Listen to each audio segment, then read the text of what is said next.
একটা ঘন সবুজ জঙ্গল ছিল।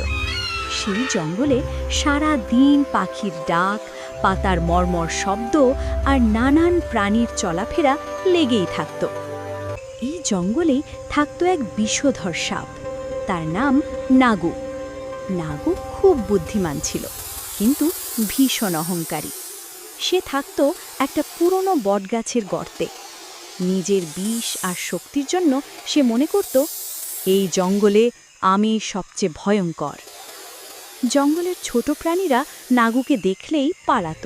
অন্যদিকে আকাশে রাজত্ব করত এক শক্তিশালী বাজ পাখি। তার নাম ছিল বীরু। তার ডানা ছিল বিশাল, চোখ ছিল খুব তীক্ষ্ণ। বীরু আকাশ থেকে সব কিছু দেখতে পেত। সে ভাবত, আমি আকাশের রাজা, আমার চেয়ে শক্তিশালী কেউ নেই। কিন্তু বীরুও ছিল অহংকারী। সে নিচের প্রাণীদের খুব একটা গুরুত্ব দিত না। আকাশ থেকে দেখল নাগু একটা ছোট খরগোশকে ভয় দেখাচ্ছে। খরগোশটা কাঁপছিল, চোখে জল। বীরু আর চুপ থাকতে পারল না। সে নিচে নেমে গম্ভীর গলায় বলল, এই সাপ, দুর্বলদের ভয় দেখানো বীরত্ব নয়। নাগু ফোঁস করে উঠল। সে বলল, তুই আকাশের পাখি, আমি মাটির রাজা, আমাকে উপদেশ দিতে আসিস না। দুজনের মধ্যে তীব্র ঝগড়া শুরু হয়ে গেল। জঙ্গলের প্রাণীরা দূরে দাঁড়িয়ে ভয়ে সব দেখছিল। সময় ধীরে ধীরে এগিয়ে এলো এক বুড়ো কচ্ছপ। সে জঙ্গলের সবচেয়ে জ্ঞানী প্রাণী ছিল। কচ্ছপ বলল, শক্তি থাকলেই সব হয় না। বন্ধুত্ব আর বুদ্ধি ছাড়া কেউ টিকে থাকতে পারে না। কিন্তু নাগু আর বীরু কেউই কথা শুনল না। তারা ঠিক করল, পরের দিন শক্তির পরীক্ষা হবে। পরের দিন হঠাৎ করেই আকাশ কালো হয়ে গেল। ভয়ানক ঝড় শুরু হলো। বৃষ্টি, বজ্রপাত, ঝোড়ো হাওয়া সব একসাথে। নাগু তার গর্তে আশ্রয় নিলেও ভাঙা ডালপালায় আটকে গেল। সে বেরোতে পারছিল না।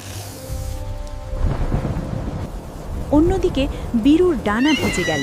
সে উঠতে পারছিল না। আকাশের রাজা আজ অসহায়। তখন নাগু বুঝল, তার বিষ থাকলেও সে একা কিছু করতে পারবে না। আর বীরুও বুঝল, শুধু শক্তি থাকলেই সব সমস্যার সমাধান হয় না।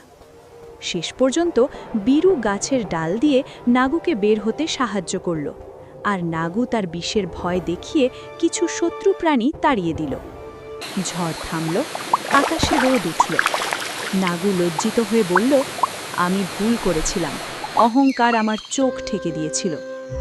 বীরু বলল, আমি ভাবতাম আমি একাই সব পারি। সেই দিন থেকে সাপ আর বাজ পাখি আর শত্রু রইল না, তারা হলো বন্ধু। নাগু আর কাউকে অহেতুক ভয় দেখায় না। বীরু আকাশ থেকে দুর্বলদের রক্ষা করে। জঙ্গল আবার শান্ত হয়ে উঠল। সব প্রাণী সুখে থাকতে লাগল।